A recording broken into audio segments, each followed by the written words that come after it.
तो ये है रबड़ नेति। तो रबड़ नेति इसका पहला अभ्यास है। जिस प्रकार रबड़ नेति से पहले जल नेति पहला अभ्यास है, उसी प्रकार से रबड़ नेति दूसरा अभ्यास है। तो अब हम रबड़ नेति करेंगे। रबड़ नेति में करना क्या है, तो इसी बीच में आज हम लोगों ने जल नेति और रबड़ नेति का सेशन रखा। तो इसके बाद अब हम दूसरे नोस्ट्रल से करेंगे। पहले हमें राइट साइड से किया था, अब हम लेफ्ट साइड से करेंगे। तो पर मैं आपसे अभी भी एक बात ही कहूँगा, किसी के मार्गदर्शन में ही ये चीज़ें करें, बिना किसी के मार्गदर्शन के आप अपने आप से ना करें।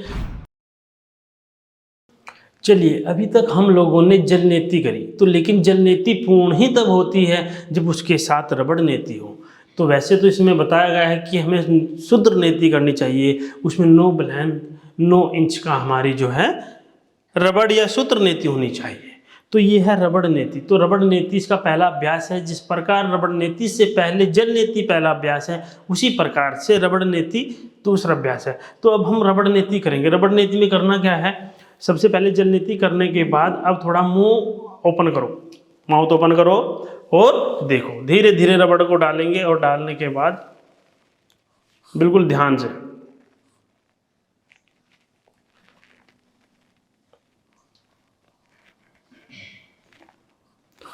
पकड़िए मैम, राइट हैंड से पकड़ेंगे और अंदर चली गई आपके रबड़ नेति। अब ये धीरे से पकड़ेंगे और इसे घुमाएंगे। तो इस प्रकार से जितने भी नाक के, आँख के, कान के साइनोसाइटिस, ब्रोंकाइटिस, अस्थमा तक, मतलब लंग्स को भी साफ करता है। इसी प्रकार से इसे धीरे धीरे इधर आएंगे और इधर निकालेंगे। और आँखों के सभी रोगों का निवारण अगर करने की सामर्थ्य है तो वो ऐसी ही योग की इन क्रियाओं में है। जो योग की ये प्रत्येक क्रियाएं आपको शारीरिक और मानसिक पूर्ण स्वास्थ्य देती हैं। तो जिस प्रकार शरीर को स्वस्थ करने के लिए आसन जरूरी है, उसी प्रकार इंटरनल शरीर को स्वस्थ करने के लिए तो ये षटकर्म जरूरी है। तो इसलिए महर्षि घिरण्य लिखते हैं, धोती, वस्ति, नेति, नौलिकी, त्राटिका, कपाल भाति, चितानी, षटकर्माणि समाचरेत। ये 6 प्रकार के षटकर्म हैं। तो इन 6 प्रकार के षटकर्मों को आप करोगे तो आप पूर्ण रूप से स्वास्थ्य को प्राप्त होंगे। तो इसी बीच में आज हम लोगों ने जल नेति और रबड़ नेति का सेशन रखा। तो इसके बाद अब हम दूसरे नोस्ट्रल से करेंगे। पहले हमें राइट साइड से किया था, अब हम लेफ्ट साइड से करेंगे। चलिए, माउथ ओपन करो,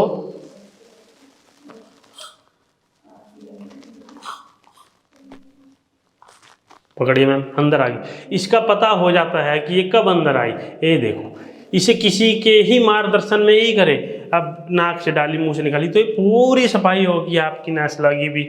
तो पूरा आपने इसकी प्रॉपरली जानकारी होनी चाहिए। ऐसी कोई इसे, चलिए ऐसे निकाल सकते हैं। तो इस प्रकार से जल नेति, रबड़ नेति हमारे शरीर को इंटरनली स्वस्थ करते हैं, क्योंकि हमें जितने हमारे अंग इंटरनली स्वस्थ होंगे उतने अच्छे। तो ये नाक, कान और आँख, इन तीनों का तो बिल्कुल रामबाण इलाज है ही, क्योंकि हमारी ये सारी वेंस कुछ आँखों की तरफ आ रही, कुछ कानों की तरफ गई हुई है, कुछ सर की ब्रेन की तरफ गई हुई है। तो मानसिक रोगों के लिए भी बड़ा ही लाभकारी है। जिन लोगों की ओवर थिंकिंग है, जिन लोगों को इंसोम्निया की प्रॉब्लम है, उन लोगों के लिए भी बड़ी ही लाभकारी है। और आँखों के साइनोसाइटिस हो, ब्रोंकाइटिस हो, साइनस, उन सब के लिए बड़ा ही लाभकारी, बड़ा ही गुणकारी जल नेति और रबड़ नेति है। तो हमारे यहाँ हम इसीलिए हर वीक काया योग में इसे कराते हैं कि प्रत्येक व्यक्ति, हमारा मानना है कि प्रत्येक व्यक्ति जीवे में श्रद्धा सतम, कि प्रत्येक व्यक्ति 100 साल तक स्वस्थ रहेगा। तो उसे अपने प्रत्येक ऑर्गन्स की, प्रत्येक अंग की पहले से पहले किसी भी बीमारी की आप प्रतीक्षा ना करें। प्रत्येक व्यक्ति ने पहले से ही अपने आप को स्वस्थ रखना है। जिस प्रकार से हमें अपनी गाड़ी को मेंटेन करते हैं, तो उसी प्रकार हमें परमात्मा ने जो इस शरीर दिया है, इसे भी पहले से ही मेंटेन रखना है। हमें हमारी आंखों के लिए अपने आप को अवेयर करना है, कानों के लिए, नाक के लिए। जिस प्रकार हम एक्सरसाइज करके पूरे शरीर को स्वस्थ करते हैं, प्राणायाम करके पूरे शरीर को स्वस्थ करते हैं, इसी प्रकार से जो हमारे ये अंग है, इनको हम किस प्रकार से धुलें। इससे पहले हमें संघ प्रक्षालन का भी यहाँ पे सेशन दिया था, तो हम आज त्राटक का भी सेशन हम आपको देंगे।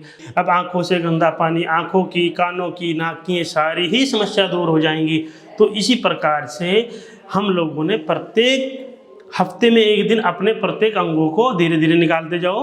इधर से निकालो और ये देखो, अब ये पूरी रबड़ निकल गई मुंह से। बहुत बढ़िया। अब स्पीड करो, इसे धुलो। तो इस प्रकार से ये जल नेति के बाद रबड़ नेति भी बड़ा ही उपयोगी क्रिया है, बड़ी ही सहयोगी क्रिया है। तो ये करनी भी बड़ी ही आवश्यक है। तो हमें प्रत्येक व्यक्ति ने अपने आप को स्वस्थ रखने के लिए अपने प्रत्येक ऑर्गन्स को पहले से पहले ही तैयार करके रखना होगा। तो अभी हम लोगों ने इन्होंने पहले जल नीति करी, फिर कपालभाति और शशांक आसन करा, जिससे कि कोई एक बूंद भी पानी की अंदर ना रह जाए। उसके बाद अब रबड़ नीति का अभ्यास ये लोग कर रहे हैं, तो इस रबड़ नीति, इसके बाद फिर सूत्र नीति का अभ्यास करेंगे। तो योग में जीवन बनाए, इसलिए कहते हैं योगी बने, उपयोगी बने। तो ये ऐसी योगिक क्रियाएं हैं जो प्रत्येक व्यक्ति साथ में हर हफ्ते, हर वीक में एक दिन अपने प्रत्येक अंग की सफाई करते जाए। तो ये ऐसे योगिक क्रियाएं हैं जो प्रत्येक व्यक्ति को पूर्ण रूप से स्वास्थ्य प्रदान करेंगी। तो पर मैं आपसे अभी भी एक बात ही कहूँगा, किसी के मार्गदर्शन में ही ये चीज़ें करें, बिना किसी के मार्गदर्शन के आप अपने आप से ना करें। वैसे आप अच्छे से ध्यान से इसे करना है। इसलिए बहुत बहुत धन्यवाद। आप सब लोग स्वस्थ रहें, मस्त रहें। बहुत बहुत धन्यवाद।